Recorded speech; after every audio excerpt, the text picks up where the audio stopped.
All right, good evening, ladies and gentlemen. Welcome to the January 7th meeting of the Alaskan Food Sovereignty Task Force, a group of individuals that have gotten together to decide on how we're going to move forward with achieving 80% in our 80% production in the next 10 years.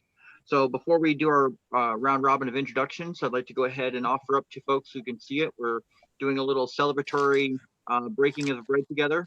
And so I ask everybody to take a moment and appreciate what we have, that we have bread and we have food. Join us in a moment of silence, and then we'll continue.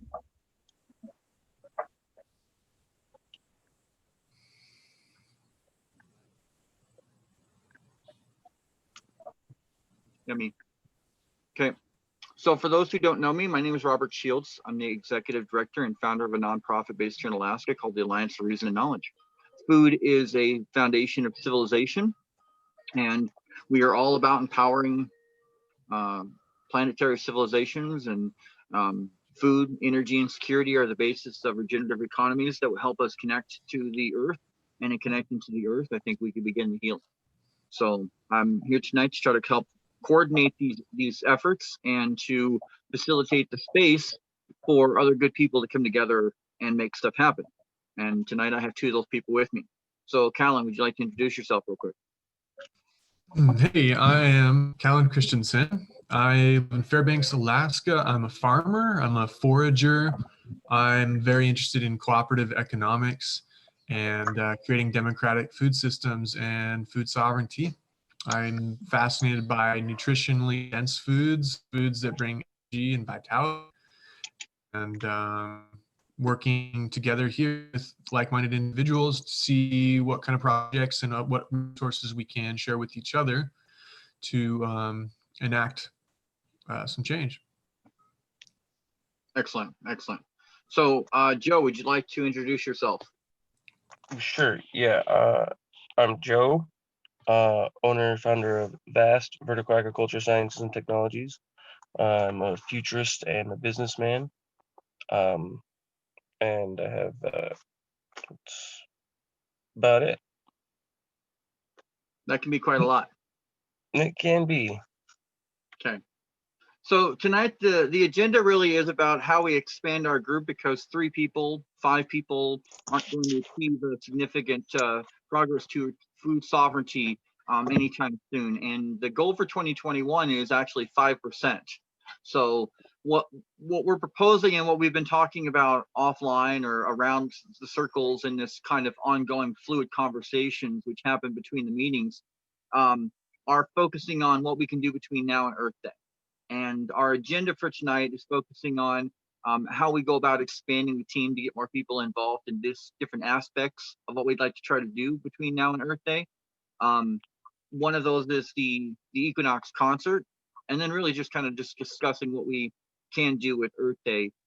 It has been discussed that maybe we can talk about the Marco Polo competition if we have time, but I'd like to try to get through our core issues. Is there anything else you gentlemen would like to go through? I'll start with you, Callan. Anything else you'd like to add to the agenda? I think for now I'm fine. Okay. So Joe, is there anything else you'd like to add to the agenda?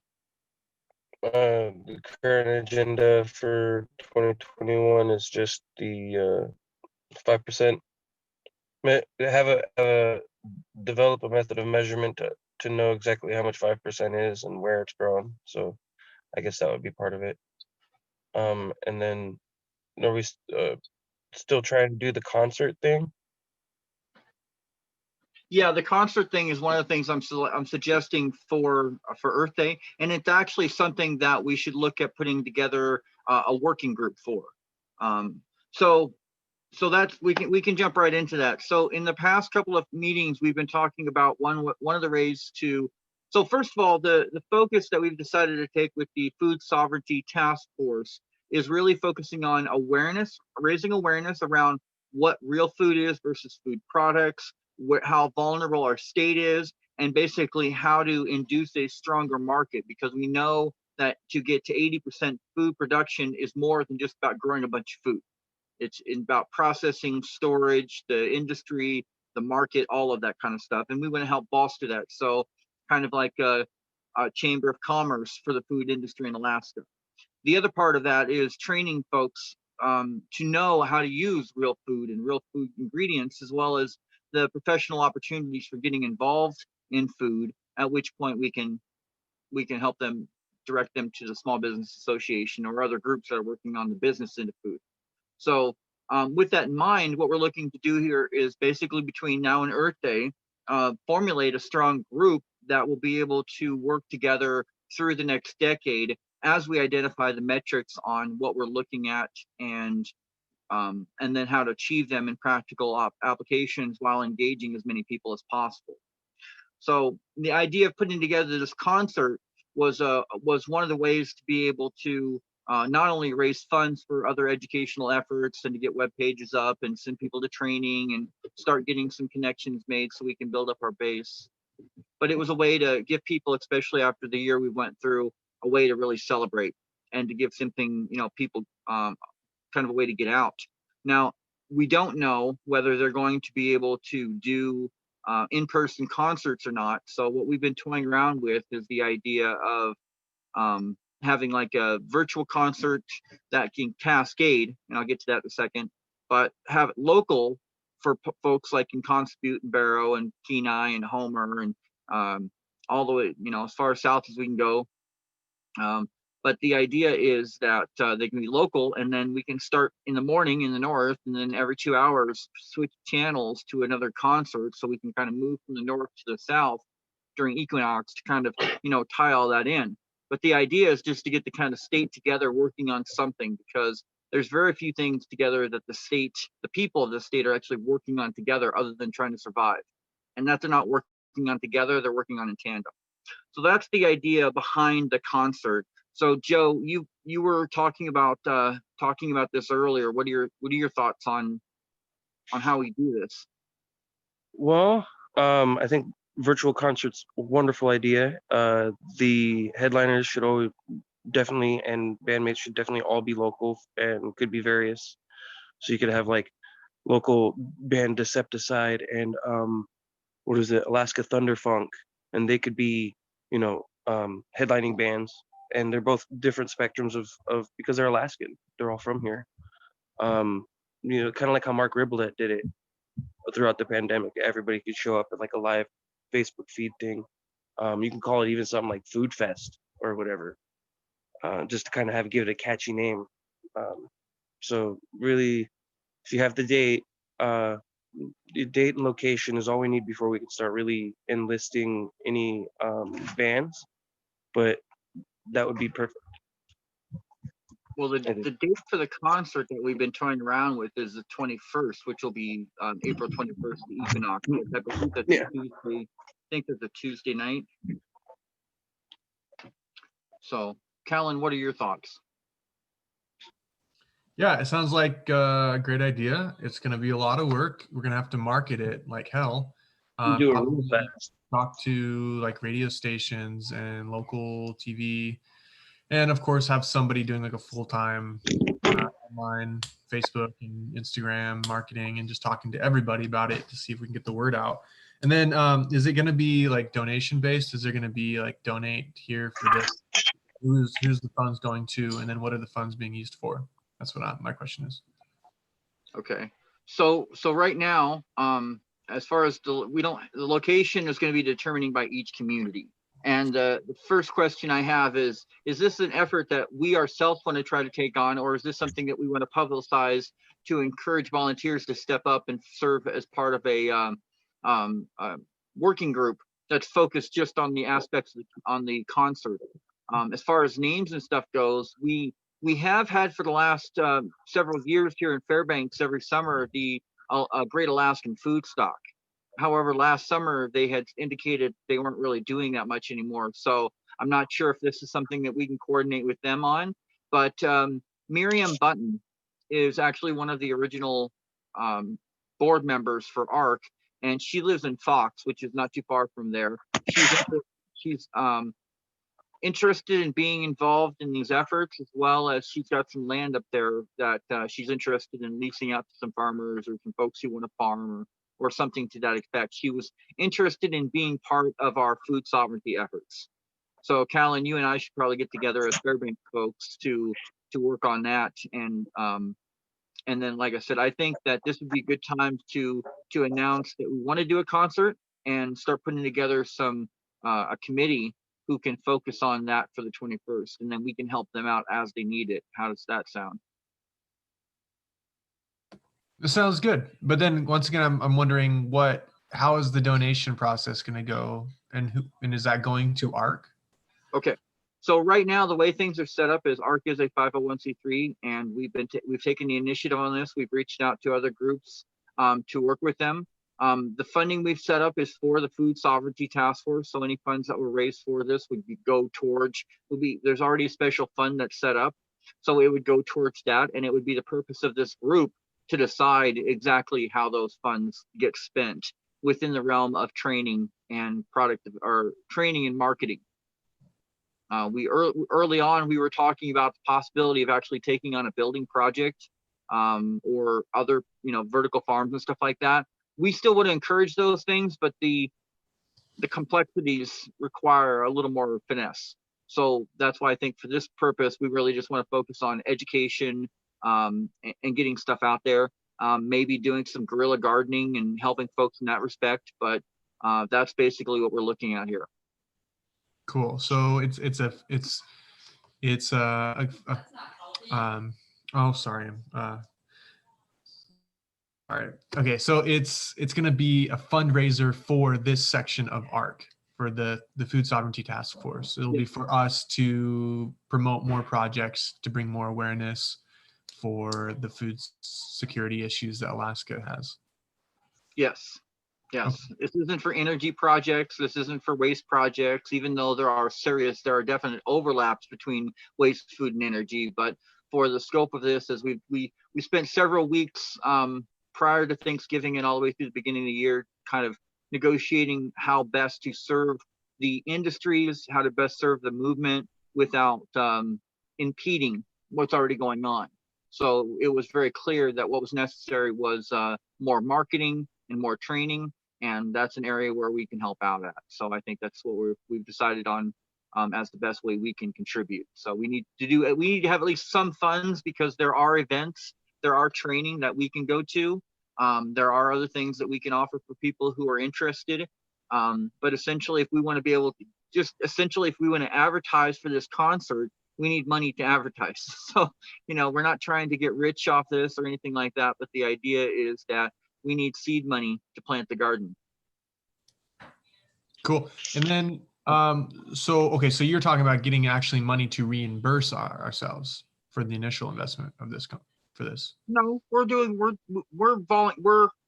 not looking to get our time invested, which is what we're putting in now, and some other people will put our time in. So it'll be seed capital, and once that seed capital is gathered, we can get together and decide what we want to do with it. Cool. We have been historically trying to meet once a week because of everything that needs to get done. And so we can start breaking those up into having dedicated finance meetings and fundraising meetings. And this is kind of an event meeting, and, really it'll grow as more people become engaged and involved. Awesome. So, yeah. Okay. So if on the education side, because it's going to be that's the major part we're talking about. I know, like we're talking about what the money's doing. So when we do acquire the capital, I think it would be a good idea to kind of have some pre-laid out ideas on what we want to do with this type of capital, like kind of like a spending draft without having the money to spend it, but not spend it.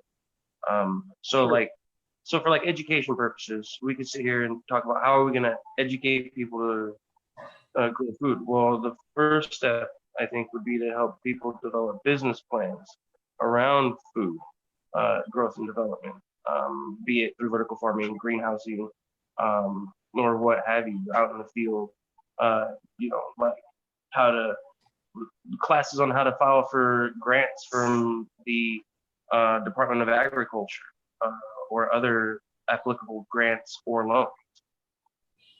and how to at least turn their ideas into reality.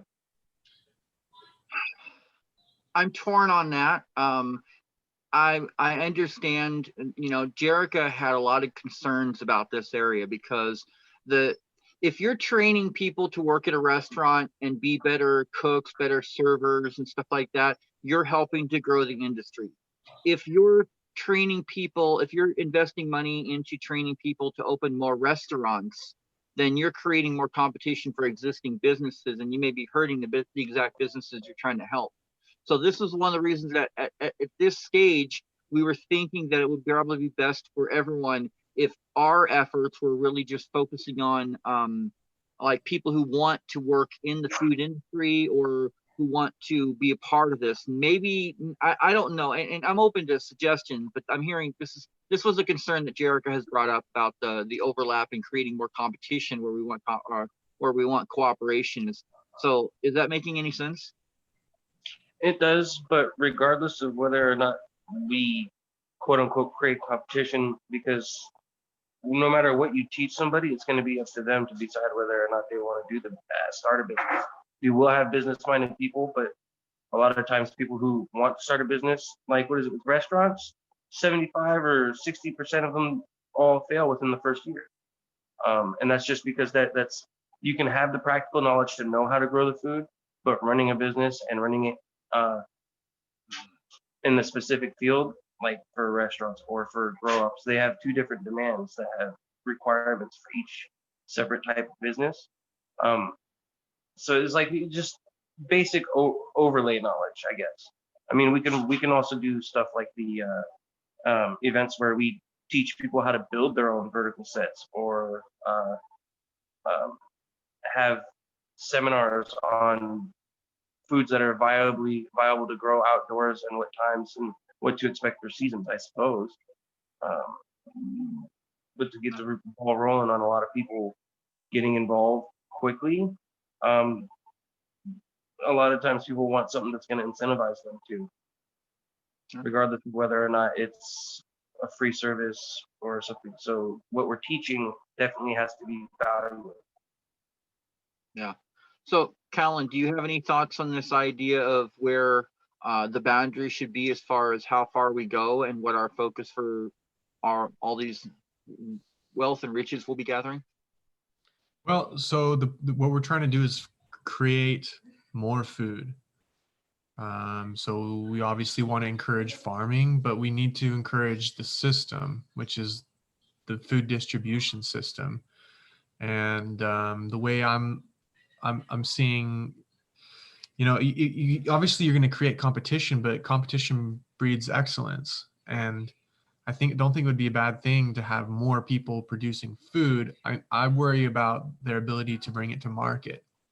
And I honestly don't know enough. And like, while we're having these conversations, I'm like realizing how much research I need to do to actually study the work that's already been done, like people at the university, people at Cooperative Extension, people at the College of Rural Development, who have probably already looked at Alaska's food system.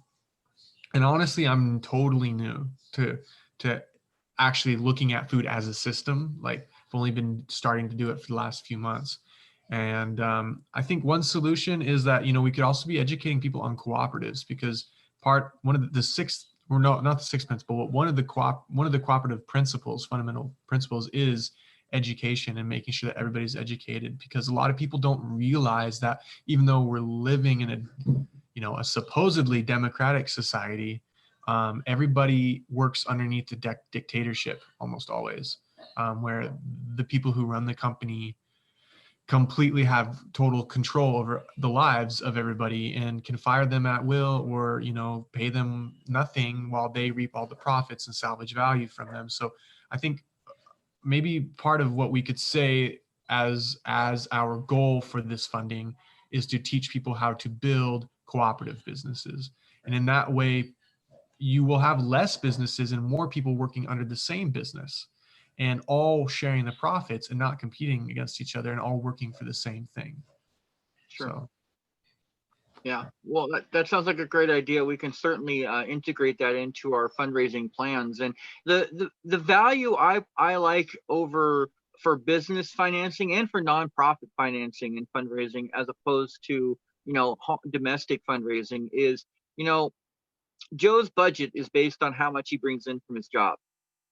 And then he has to live within that budget. For an entrepreneur though, or for what we're doing, it's like we decide, okay, well, we want to raise $500 to send two people to culinary school, and we want to raise $1,000 to upgrade our food services. And when we can set goals, and then we work towards achieving those goals.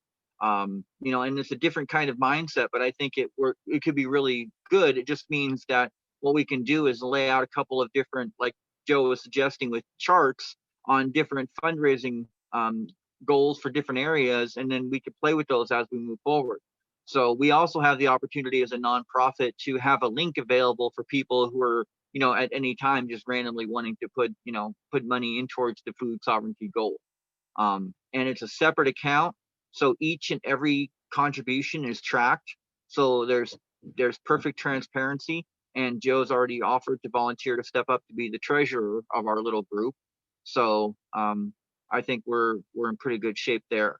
And then if the three of you, if you and with Crystal in her current condition, with being pregnant, she's not going to be always available.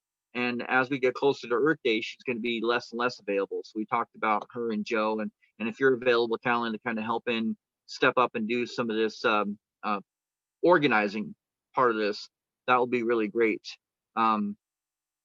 So it's just, again, at this point, it's just getting more people involved and engaged. And I think if we keep the scope to just getting involved through Earth Day, that we'll have a better chance of vetting people out who will be good for our long-term efforts. Yeah, I totally agree. I am super busy right now, but I think that's why, like you said, yeah, that's a super simple goal. And just talk to people, reach out, send emails and whatnot, and tell them about the concert idea. And yeah, the idea of talking to Foodstock or whoever manages or runs that is a great idea. I could talk to the Fairbanks Arts Association because they have a long list of people that do performances for gazebo nights at Pioneer Park. And I'm sure a lot of those people would want to perform. I think honestly, there's only so much performance time within a day, but yeah, okay. So like my mind's running now, and like obviously we're probably gonna want like a performance and then a lecture and then a performance and then a lecture and a performance and a lecture, just so that people are knowing what is going on and Well, what our goal is. Not to blow your mind, but considering that Earth Day is in the middle of the week, we actually had already started looking at a whole week worth of events, coordinating with various groups. We don't have to do everything all the time, but it gives us a lot more opportunities to do food-related art shows, or food as art, or those types of things. I really like the idea of being able to engage a wider audience beyond just the foodies. Everybody eats. Not everybody understands the difference between food and food products. It could also be an opportunity for local artisans to do earth related, or to do food related artwork that they could sell. We could have we could have bazaars where we could have silent auctions and sell stuff online. So there's a lot of stuff we can do, again, and this is the reason that I think it's important for the Earth Day events should have its own working group, because otherwise we're going to get overwhelmed with just all the ideas, and the ideas are only limited by the number of people we actually have working on the project. So if there's more people, we can do more stuff, and there's just tons of stuff that we can do around food. So what's up, Joe? I saw your hand go up. So I think then going forward, because before we get too ahead of ourselves with ideas, we have it's like, to me, barely even for 8, well, less than 16 weeks really to get the thing going for Earth Day. And so I guess within these next few weeks, I guess the mission moving forward is to get a venue. We have a date, so we need a venue. And as soon as we can get the venue, we can really start enlisting the artists, the performers. And we can, some performers are kind of locked through entertainment providers, you know what I'm saying, entertainment provision companies. So we might have to just shop around, but there's definitely a lot of artists out there that would like to take the opportunity. And then I'm sure there could be a negotiation because performers do need to get paid too. And then, you know, I agree with Callan with the, you know, to have the performance and then kind of have like a mini seminar lecture or an infographic type of cool mini performance, mini show type of thing. But and then go back to performance. It's just sort of drive home what people know this virtual event is for, if in fact that we have to have it virtually. So it'd be a good idea to kind of have a plan for both. So like virtually, we got to have a venue that's being filmed to live stream it. So we're still going to need a venue either way, whereas our audiences can just enjoy from home. Well, if they want to. I get what you're saying, and what I would suggest is that until we have more people involved where we can track down the expenses and stuff like that, because there's a lot of logistics in finding physical venues at this time. But what I would suggest is if we could find maybe one key band or one key musician in each community, there's our cornerstone. You know, if we can lock in one in Fairbanks, one in Conceview, one in Homer, you know, if we can lock in those artists, then they can start reaching out to their local communities and start building up and looking for the best place to have a COVID-friendly concert. Obviously, if we can get an outdoor venue, that's going to be a lot better if we are able to, you know, spread it out so people can, you know, attend and still maintain social distances. I mean, they're safely holding large gatherings. By April, it's possible that enough people are vaccinated, we can have outdoor venues. But at this time, with everything mutating and everything else going on, I think it's best for our planning. So we know something's going to happen if we just lock down those artists and let those artists kind of exploring where their best venues might be. How does that sound? That sounds like it could work. I mean, because if they can perform, like, especially if there's a band that's like out in Sitka or out in like Kotzebue, like they can provide their own venue and film themselves. We could have them be a channel we switch to them at the live event. So again, as long as we can have the main focus of getting the event started. I mean, I know you said many more people, but we can find these people through our own efforts too, while we try to set this thing up at the same time. Well, like Callan said, I'm trying to make sure, or not trying to overwhelm us with the task of having to do all this between the three of us. So right now I'm just like wanting to put the word out there that we're trying to do a concert and see if we can get a couple people together to put together a working group.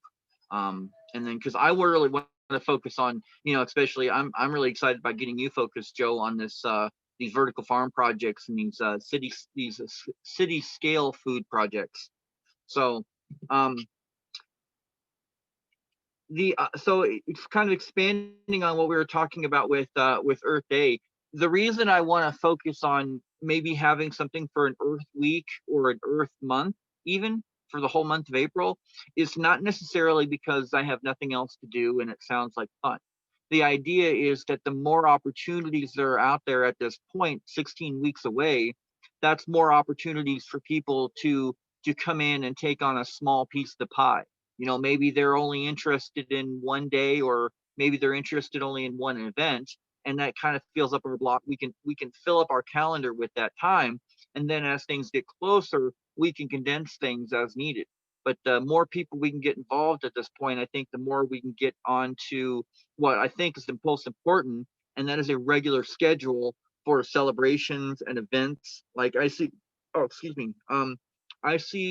Earth Day, Thanksgiving, Earth Day, Juneteenth, Fur Rondy, and Thanksgiving as cornerstones of the food movement. Not to mention, you know, Christmas and stuff. But if we start putting these things on our calendars, we may not be able to do anything other than acknowledge them in 2021, but by 2025, we could be having regular concerts, regular events, regular fundraising, and be making significant progress. Because right now, the only metrics is, I think it's $2 million per year is what we're spending on our 95% import. So I'm not even sure what 5%, how much money that would be or how it translates in. But by the end of the year, we will know. So So is it on the equinox or on Earth Day? Earth Day is the 22nd, and so I suggested we do it on the 21st, which is the equinox, which is the day before, which is, I just did the calendar.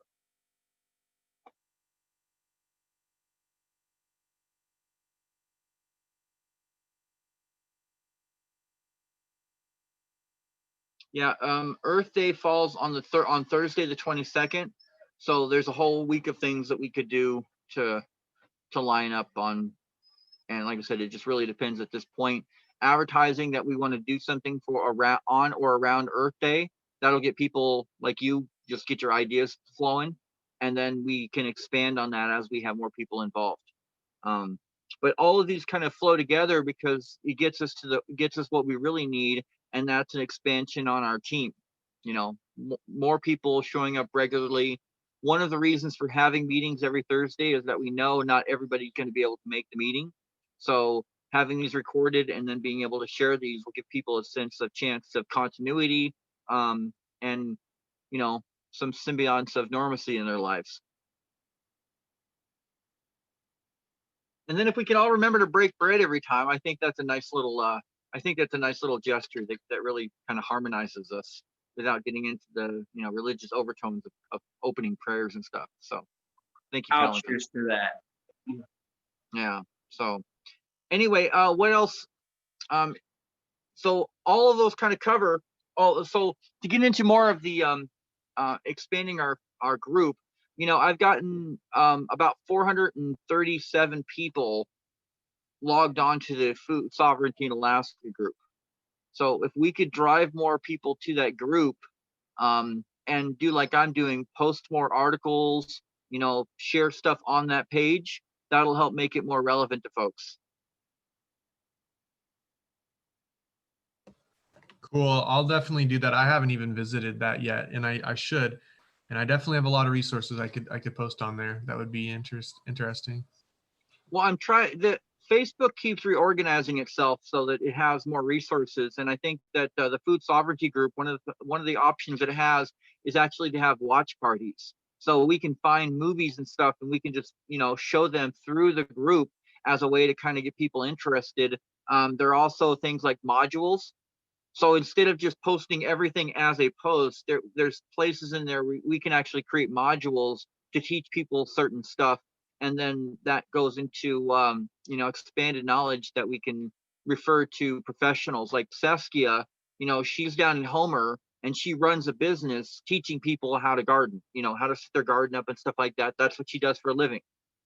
And so she does it, and she does it very well. And so what we're trying to do is we're trying to get the people who enjoy eating but have no idea about the production part kind of aware and awake enough to realize the value in purchasing services like hers. That makes What any if sense. we did a how it's made style series, but like with food, so like how it's grown? And you guys are familiar with the show How It's Made, right? Yeah. Yeah, it would be that, like, kind of have some processes where you get the time lapse footage of it growing, but also like an entire info about this particular type of food that's being grown, like It's a good idea.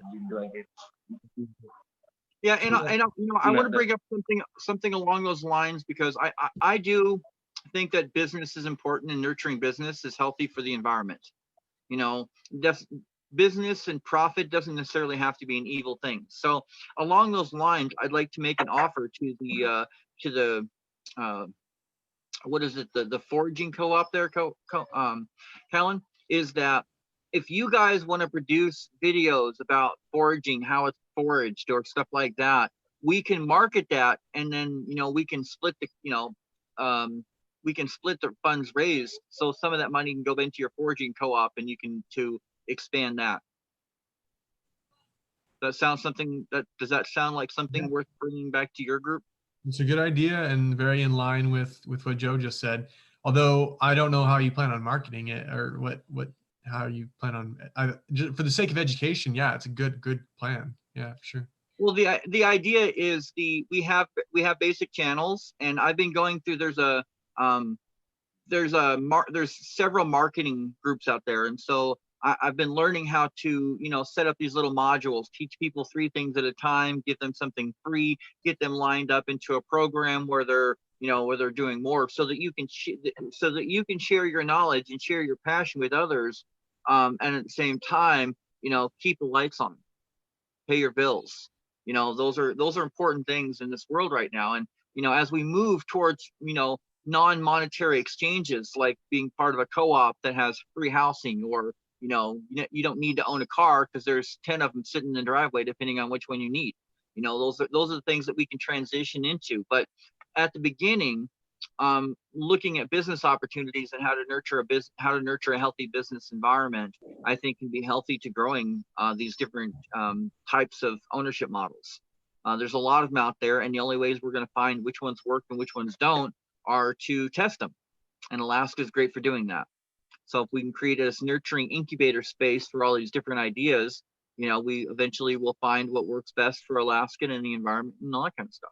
So that's why I just wanted to pause in what he was saying and suggest that, because not only do we need other people in this group, but we also need other groups in this group. I like the Interior Alaska Food Network, the Alaska Food Policy Council, the Sovereignty Group and Alaska Food and Farm, all the different folks that are out there that are already doing stuff, so we can find out, because we don't need to find out and recreate everything. We just need to figure out where the gaps are, on why, after 10 years, these people that know how bad our food system is, why they haven't been able to achieve it. Because I'm sure a lot of people have had these goals for a long time. And the interesting thing was, I think it's not even 100 years ago, Alaskans grew 50% of our food. And obviously the idea of going towards 80% is so that we can comfortably land on 50%. Yeah, that is true. That's kind of what I was talking about earlier, is that a lot of these other organizations like Alaska Food Sovereignty Council have a lot of research published on their website, and I've barely scratched the surface. And I feel like I will be a lot more valuable to this group after I'm done reading that. But that's a good idea, is just talk to people that are involved with them, and just tell them about this concert and just get them start to be involved. Yeah, and I'm trying to set this link. I think we can use this link repeatedly through spring. So you can share this link, and we can get more people involved in these meetings and stuff. Okay, good to know. And I'm getting fairly good at being able to moderate these meetings. I think that I'm trying to work with some of this stuff. No, it looks like it doesn't. There should be a function on here where they have groups, where we can actually have breakout groups and then get back together, but I'm still working on how some of that works. Yeah, that brings me to, I want to mention HUVA is how the Alaska Food Policy Festival was hosted. And HUVA? It was really, really cool. It was essentially a virtual venue, and there was, different, it was for conferences. So there were different breakout rooms and different conferences going on at the same time. But if we end up having to do the festival virtually, that might be a good option. And what was that called again? HUVA, WHOVA. It might cost money. Well, it's a good thing we're doing fundraising, right?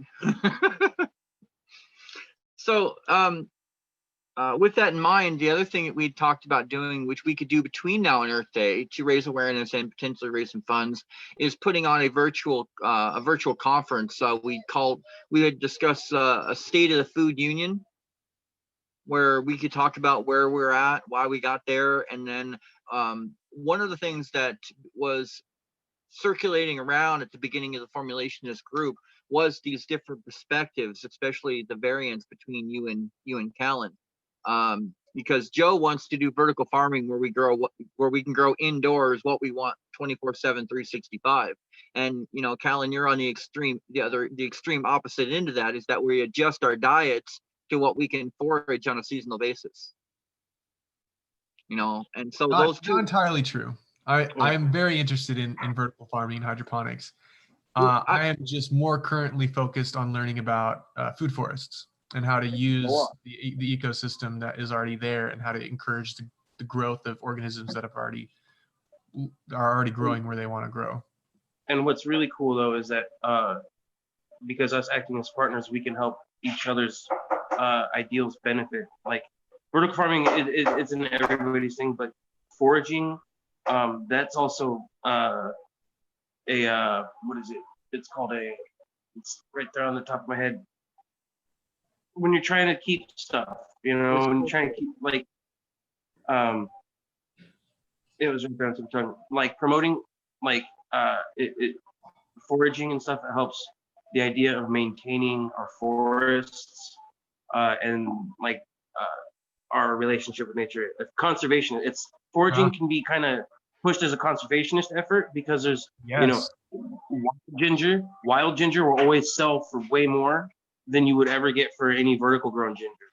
And the same would apply to any sort of if truffle mushrooms were managed to be grown indoors in controlled conditions. Wild truffle will be way more expensive. So there's a bit of an argument for conservation, for sure. Exactly. Yeah. But like say for profit, because Vast's goals is mostly for profit, but mostly there's we already talked a bit about it, but a company like mine could scratch the back of a company of yours and vice versa just by simply promoting each other and promoting each other's businesses and business practices and business ideals. For sure. And I think that's a bit of like a co-op on a semi-corporate level, which we hardly see because corporations are mostly for themselves. Right. But a lot of people don't know that some of the biggest companies in the world are actually cooperatives.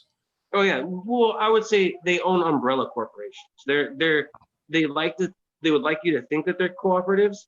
Yeah. Well, I mean, like certain ones, like, I'm sorry, I know you're talking about ones that are legit cooperatives, but like some of them have like umbrella corporations to hide the fact that they're monopolies. Yeah. Yeah. So what do we think about the idea of maybe somewhere around the 1st of March, doing a foods State of the Food Union for Alaska? Start, you know, and that could be our good primer for going into Earth Day or into April. Yeah, I like that. Sounds good. Okay, well, I will look that up and stuff. So we only have about 10 minutes left. And I think we've covered pretty much everything that's on the agenda for tonight. Is there other questions beyond or other statements that either one of you gentlemen want to make about what's on the agenda for tonight? Hey, I was talking to a buddy of mine who kind of was looking at large satchels of parcels of land. Like there was like this, he said like a 17-acre place that had like a bed and breakfast and a bunch of like rental cabins or log cabins with a private lake, and he said it was like $800,000. I'm like, what? It's like over in Soldotna area. So it's like, that's, you know, because kind of segueing into the project, something like that. Well, my answer to that, Joe, would be if anybody has stuff like that, just to have them write up a 2-page prospectus. You know, get the date on the land, what they're trying to do, and we can present that to funders. You know, but that's. Yeah, well, naturally, I was just saying it's like. Yeah, well, it's right in alignment with what we're talking about. We need to be able to do is have these, you know, have these different support systems, and funding is obviously a big part of it. You know, so trying to make that happen. So anyway, so Callan, did you have any last minute thoughts on the agenda items? I want to spend a few minutes talking about the Marco Polo competition. I think let me see here. No, I do not. All right. Okay. And so you guys are fine with this Thursday evening, 6 p.m. Is that a good time frame for you guys? Yes. Yeah. Okay. All right. Okay. So we've mentioned a few other times. The Marco Polo 100 competition is something that Joe and I have been exploring, and the scope of that competition is there's a group in Ontario that's looking to ultimately reduce construction costs for residential buildings by cutting them in half. Basically, they're trying to make housing more affordable. One of our suggested innovations was that we're suggesting, or most people are suggesting, a product innovation or a new type of design product. We're proposing a, not, excuse me, we're proposing a process innovation. And so that basically means putting food as a design component in these cities. You know, cities are not very well laid out. They're usually not planned. They're usually built up over time. And that creates huge inefficiencies, especially around the access to food, which is why we get these food oases and food deserts, which is part of the contribution to the challenge of why we don't have more of our food. Essentially, the Marco Polo Challenge is an opportunity for us to integrate food into the design process for every building going forward, whether it's a village or it's a city or it's a house. So that's the scope of the competition, and we've been looking at places here in Alaska where we could do those kind of projects. So Joe, do you have anything you want to add to that? I was actually kind of exploring like layout plans, and I think one of the best options to go is something that is to have like a layout that can be shrank to fit into smaller sections of a larger part. So again, like geometric shapes, that is, where like the roads and avenues, there's a set structure to it, because in order to have, like, again, food be a major process of food, well, not only just food, but waste management and, like, fire departments and whatnot.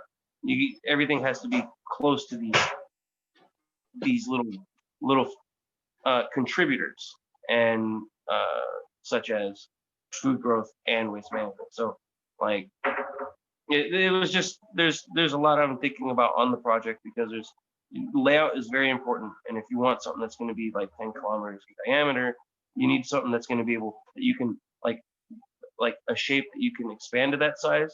But when it comes down to making the roads, you can make it exactly that same shape in a smaller portion of that outline, excuse me. It sounds kind of wild, but it's really just like fractal mathematics being used as city layout designs. And then what really matters is just where do you want what? Do you want your stuff divided up into districts, or do you want it to be like kind of freeform, where everybody can do what they want as long as it follows this kind of guideline? Because people are going to want to put their homes where they want to, but they're going to need to be able to have the road systems and the infrastructure to live. It's a lot. There's a lot, and I can better explain it. I guess I was working on a drawing, but I don't know where it's at right now. No, and there's a lot of different configurations. I mean, I've seen city designs for floating cities, and they just have different levels that are dedicated to food production. Same thing with space stations. You just have different areas that are focused on food production, and the key is being able to replicate the technology or the process in order to be able to scale it up from a single family home to a large scale facility. Like we can grow. Go ahead. Like it's kind of moves into the idea that I have ideations of like turning old oil derricks that are defunct and used, and they're just kind of sitting out there in the ocean, into food production centers. You have all that water around. You can just turn what would formerly be like the oil tanks into desalination tanks. It's really just a matter of applying a little bit of imagination and cognitive mathematics to every aspect of it.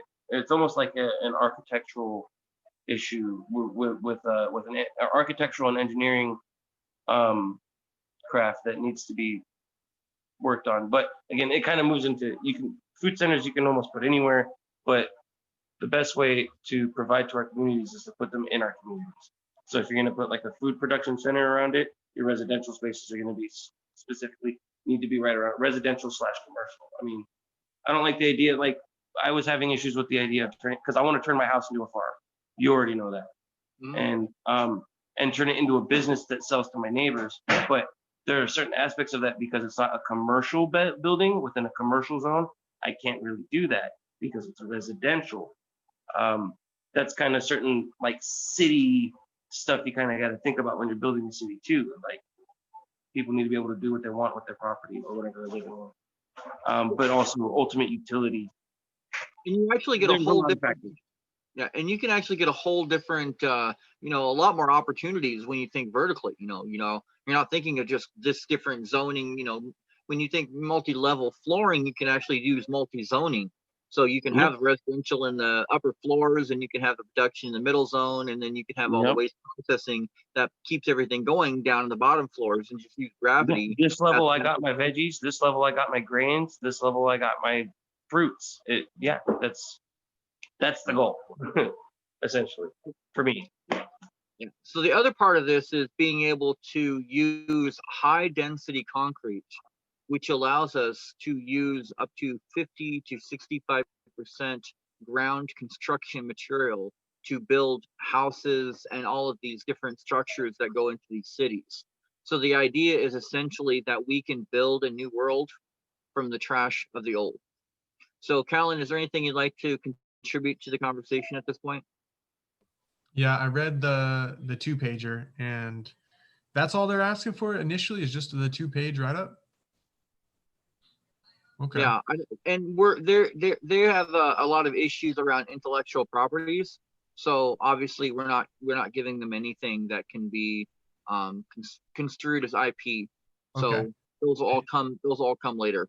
Cool. Yeah, I thought it was pretty good, and I just didn't. I think I was kind of lost you guys there for a second because I was trying to read it again. But mostly my concern is like, what did you talk about waste, like feces and human manure, and like the ability to have that being recycled into the food system, and then also energy production. I'm sure you probably talked about that. But is it? Well, I know it's not in that 2-page document, because those are, from my perspective, those are givens for any kind of sustainable system where the waste produced from the food we're generating is used to create the fertilizer to grow more food, and the energy to create the lights to keep everything going. So yeah, the whole closed system there, the whole mission to Mars. That's what I like about Alaska, is that we are definitely we can be operating like that, and dome buildings and stuff like that, I think are definitely the future. But